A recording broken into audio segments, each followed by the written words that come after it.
When I tell people that I work with teens for 3 of my 5 nursing roles, I usually get 3 comments. Why? I could never, and that sounds horrible.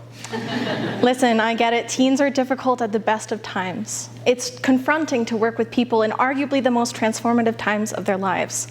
The smallest things can have the biggest impact. The sass is unparalleled, and they can pick apart every little thing until you feel like you're under the microscope yourself.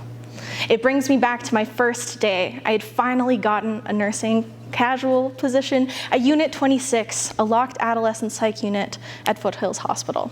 There I was, sitting in the report room around a conglomeration of tables surrounded by 20 empty chairs, and I could feel myself shrinking. Could I do this? Did I have enough knowledge? I was only 23. I just was 5 years out of high school myself. Would a kid listen to me when I told them to go to their room? Could I tell them to go to their room? What was I doing? Everyone told me I was crazy to apply here. There I was, sitting in a puddle of my own despair, and I was trying to remember the latest slang. The kids would know if I didn't know what they were saying, so I quickly opened my phone, thumbed out www.urbandictionary.com, and I started reading. It was an onslaught. Yat, Riz, edgelord.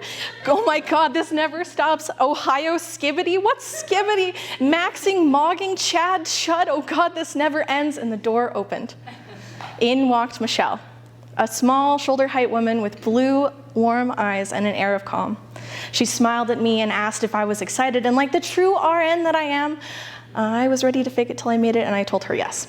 She took out a hilariously large binder and put it on the table and told me that the job is sort of in here, but if there's something important I can tell you before you start, it's that if you can show a teen that they can trust you, that they can trust an adult, you've had a good shift. Immediately, I felt a huge weight lift off of my shoulders. Yes, teens are difficult, and mental health is a trust exercise at the best of times, but with teens, it's fundamentally harder. They come onto the unit scared, angry, sad, and very unwell. We grasp at their layers, pulling desperately at any commonalities we can find, jokes or interests. So when I found out that my new intake liked Demonia shoes, I knew I had an in. Now, I'm not a goth, but I love shoes, and when I know that there's a kid that likes cool stompy boots, I sat with her for 3 hours talking about fashion and shoes. This was all new to her. She was 14, but she had just come out as trans and had finally told her parents that she was struggling with suicide and self-harm.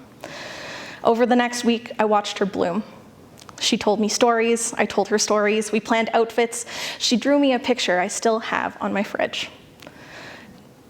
Teens are hard, yes, but they are some of the most resilient, kind, thoughtful people that I know. All adults were once teens. They deserve our empathy and care. I know that I make a difference to these kids. I see it. I've seen it.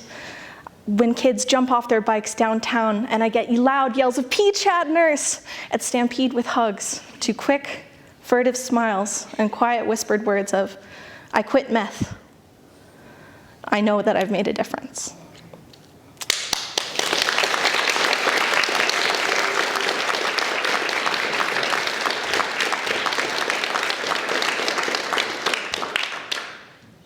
That wasn't the end, but thank you.